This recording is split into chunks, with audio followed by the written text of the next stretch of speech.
we've almost reached the end. No, there will be a summing up discussion afterwards, but I'm very pleased to introduce our last speaker for today, which is Martin Treml from the Zentrum für Literatur und Kulturforschung in Berlin. And there he is responsible for major projects, among them the recently, or almost recently, a couple of years ago, finished Warburg edition. Warburg's writings in one volume. Please, Martin.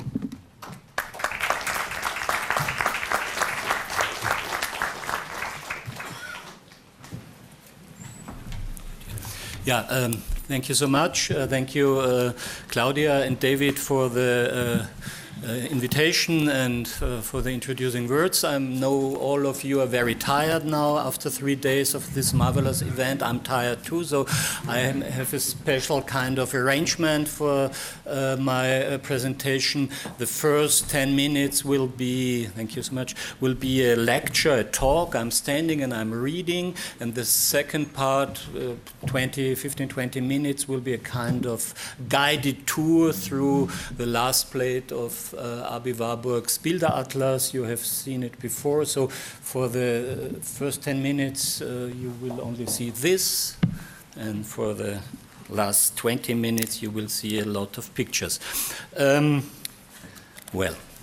and then I'm sitting, actually I would like to be off stage then, but as someone has to steer the guided tour, I will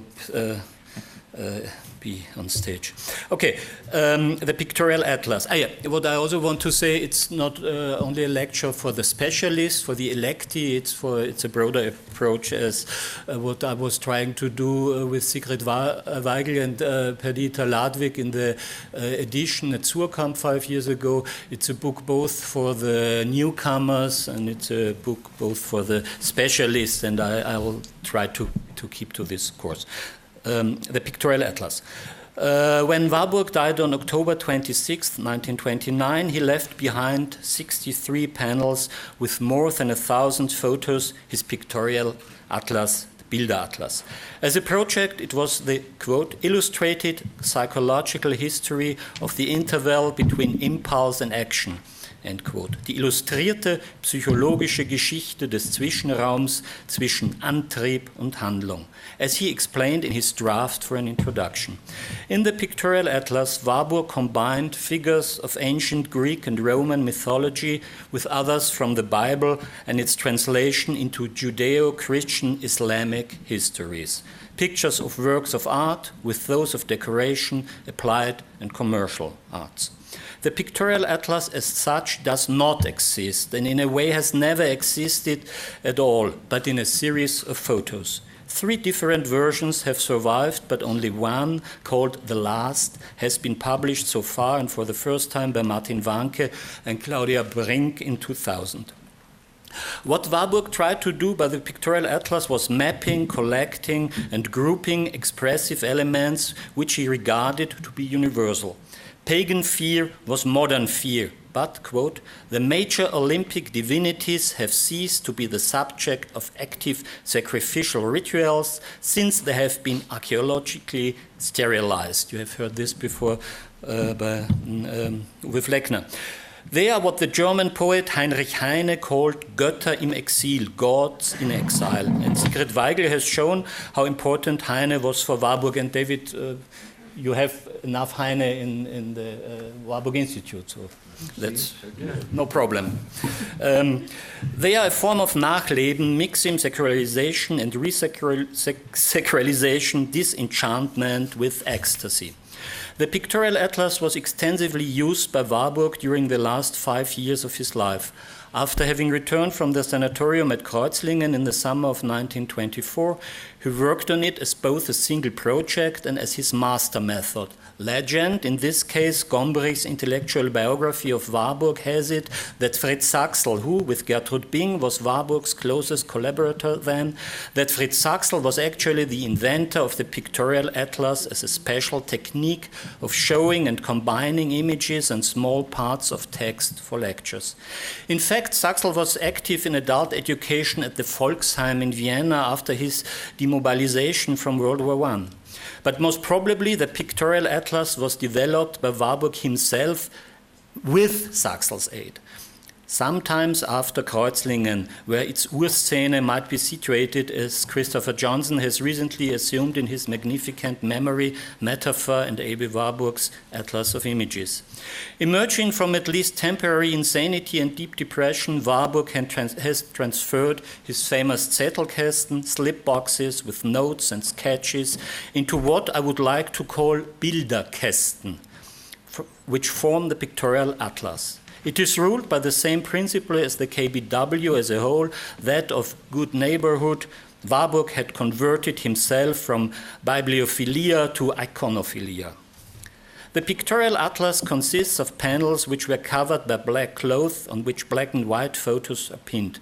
Thus, the pictures were easily to be moved. Nothing was fixed, everything could be changed, but out of an arsenal of images. The compositions such made could very easily be changed and newly composed again and again and again. The Pictorial Atlas is committed to the constant reuse of its own in various forms. There is not one version to be of a single panel, but permutations of it. The Pictorial Atlas could work everywhere, in Rome, at the Palace Hotel, where Warburg then stayed, and at the Herziana, where he gave his famous lecture.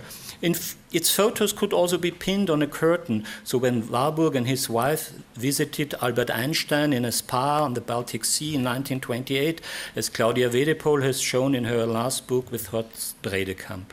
As Philippe Alain-Michaud has remarked, Warburg's Pictorial Atlas is very cinematographic, but it has also close relations to the use of pictures in religious cults, not so much as icons, but as a cinématographe merveilleux, a machine à penser. When Nachleben, now this is a kind of belated answer to what Ulrich Raulf criticized, when Nachleben is mapped in the images of the Pictorial Atlas, not so much its past life, Vorleben, is of importance, but its present, momentous efficacy. Antiquity opens itself not before its Nachleben. It is not the starting point of a relationship, Verwandtschaft, but an element in a genealogy. When we are reading or regarding the different plates of the Atlas, we must approach them in a similar way as a psychoanalyst does with the dreams of his or her patient. This is not to pathologize Warburg. Do not want to spoil this wonderful conference. If you're interested in this, you could read a letter Gombrich wrote to, as an answer to his critique Gershom Scholem, which is now in the Scholem estate, where he says, well, Warburg was a kind of neurotic, and Ernst Gries, who was also not only an art historian but a trained psychoanalyst, told Gombrich a lot of Warburg's pathology, but still I will skip it. What I would try to do is that to say that we know nothing except what is in the pictures, in the plates of the Atlas itself. The plates think for themselves and we only follow them. I have only worked through the plates before showing them to you, and you will soon see at what I am aiming at. But before I will start the close reading of plate 79, the notorious last plate of the Bilderatlas, let me but make a few further remarks on methodology for, well, some minutes. 4 Thesen on method. A. I will understand religion as religious culture, Religionskultur.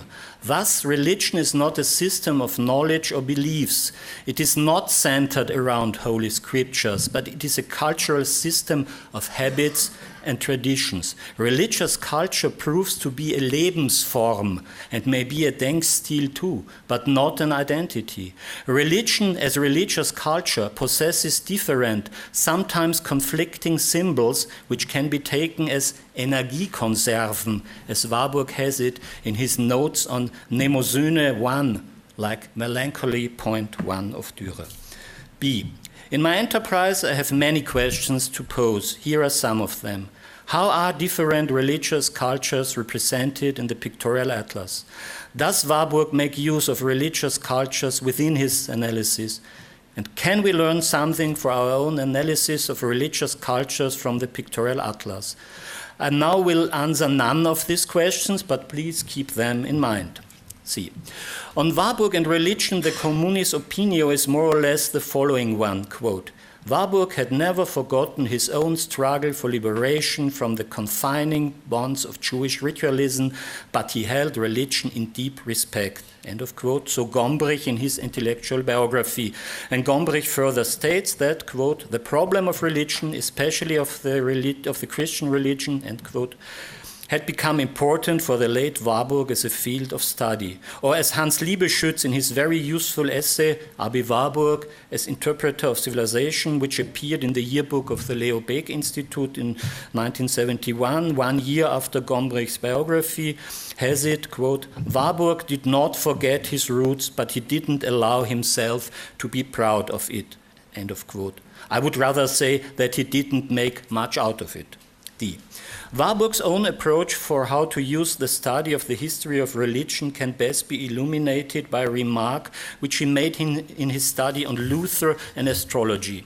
He understood it as a, quote, positive investigation, end quote, which showed, quote, how the method of the study of civilization can be strengthened by an alliance between the history of art and the study of religion, end of quote, or in the German original, wie sich bei einer Verknüpfung von Kunstgeschichte und Religionswissenschaft die kulturwissenschaftliche Methode verbessern lässt. Heidnisch-antike Weissagungen, so you see, it's all on method. So, and now I'm switching to the... Yeah? Okay, great. See, this is the panel with not really the title, it's more a kind of subscription Bing has made, but following very closely to Warburg's ideas and concepts. And what I now would like to share with you is a certain, well, perhaps art of reading of this panel. As you know, there are many different forms of the panels of the Bilderatlas. For instance, panel A is one who either has an ascending movement or a descending movement. It depends how you read it. If you start on top or you start on bottom, you could in a way come down from heaven to earth or could ascend into the sky and into the heaven, and it's also part of the, of course, of the pictures. And panel C, also the last and third one of the more methodological panels of the Atlas, is the last three pictures on Zeppelin, and the whole panel has this hovering movement. See, it's like as if we would start and fly.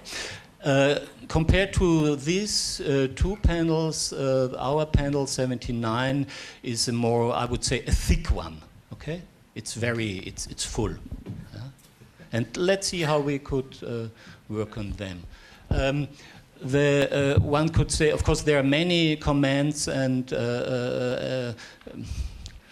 approaches to the panel. The first one was, thoroughly reading was done by Charlotte Scholl-Glass in 2001, and she says that there is a kind of one text, many commentaries, there's a center, and this is Raphael's Mass of Bolsena. You know the picture I've had here in color. It's the story of the blood host in Italy, when the situation was that, of course, in the Eucharist you cannot see the transformation from the bread to the corpus, but when it starts bleeding, you see that it really was successful. And Pope Julius is the main spectator sitting on this kind of ritual stage vis-a-vis the priest, celebrant, and the host here. But I would suggest to you a different way of reading of this panel, and my idea is that we could say there are three different columns. and I marked them with different colors, not by accident, in green, yellow, and red. The left column is the column of art, the middle, the column of what I call theopolitics, and the right column I would like to call with Foucault biopolitics. And now what I'm going to do is, as I promised you, a guided tour through all of the panels. Oh no, first, sorry. There is another problem. There are at least 4 panels are called strange objects because they do not fit into my neat classification of art, theopolitics and biopolitics. But they see on there are 2 on top, punishments in Japan, and 2 at the bottom showing pictures of host desecration by Jews. So if we put it together, we have this panel. And I would really suggest to you to read it as a picture and as a composition. And you see the 3 blocks is what we could call harte Fügung, art, theopolitics, and biopolitics. In a way not sharply marked, but they are on parts, they touch each other, and there could be, at least I would suggest it to you, from the green to the yellow field a kind of decline, and the red field is in a way between ascending and declining. And at the margins of theopolitics are these 4 strange objects, the Japanese and the Jews, and I think this is not by accident. If we go to the first panel, the first line is 3 pictures of Bernini's Cathedra Petri. In the second line, you have the Raphael, which Charlotte Scholl-Glass made the center of the composition. And in the third and last line, you have Giotto's Spe from the Arena Chapel in Padua, and of course Botticelli's Last Communion of St. Jerome. And then it's finished with this column of art. But it could be important to raise a very short question in method. Of course, the great opportunity of the black and white colors in presentation in the Bilderatlas is that black and white is an equalizer, so everything becomes more equal. But the problem is that parts, details of the single picture are in a way like forgotten, see? And the best example is the red cap of Saint Jerome. Yeah, you see it is hanging like a lampoon over him, and it is of course also a bladder of blood, and if you stitch in it, the whole picture would be not only ruined but would be a bloody picture, and this would be a kind of a performative act to the whole scenery. Okay, let's go to the theopolitics. I would also like to call it with Krakow ornaments of the Mass. You see, in the center there is Pope Pius XI at the Eucharistic procession on St. Peter's Square from July. It's not the one Warburg and Bing witnessed when they were in Rome, but half a year later. Here is the second part of this column, and the third and last one. And now let's move quickly to the third column, the biopolitics, which is, I mean, it's commented on, but you will see what I made out of it. This column consists of 4 paper clippings from Berlin and Hamburg newspapers from the summer of 1929. There are 4 of them, and I start from top to bottom. The panel, the first picture combines text and image. It's from the Berliner newspaper Tempo, the front page, and it shows both politics and sport. The part of the politics is in the image, Gustav Stresemann signing the Treaty of Locarno in December 1925, and the text is on the boxer Max Schmeling, who is returning for a short visit from New York to Berlin. The second picture is a pictorial atlas in itself, mise en abîme. it's from the Hamburger Fremdenblatt, one of the favorite papers of Warburg, and it has at least 3 important parts showing festivities, theopolitics, still Pope Pius XI at his notorious Eucharistic procession, and sport, golfing, swimming, and riding. Now let's go to the next. It's also another example of a pictorial atlas.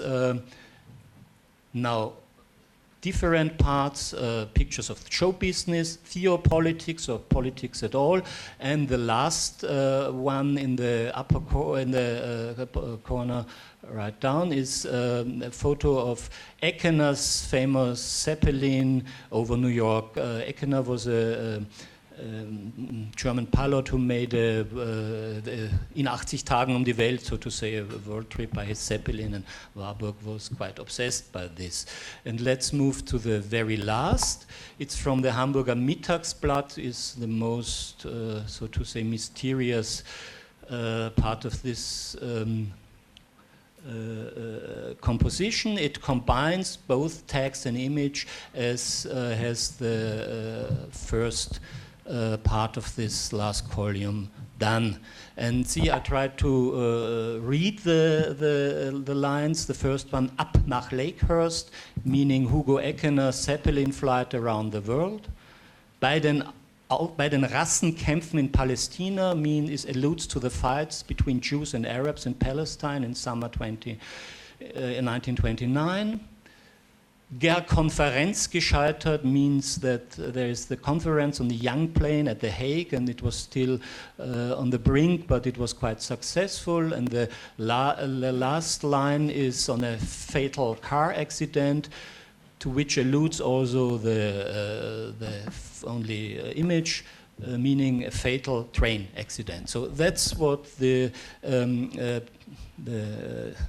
plate 79 is all about, and I would say if we only interpret it in the conditions of its comment on Eucharist and Mussolini and the Lateran treaties, of course this is right, but they in a way are the kind of Tagesrest. They're not so much the idea behind it. And the idea is also not a very clear one, but let me, for 2 minutes, go on, because so to say, the part of this panel has an afterlife of its own.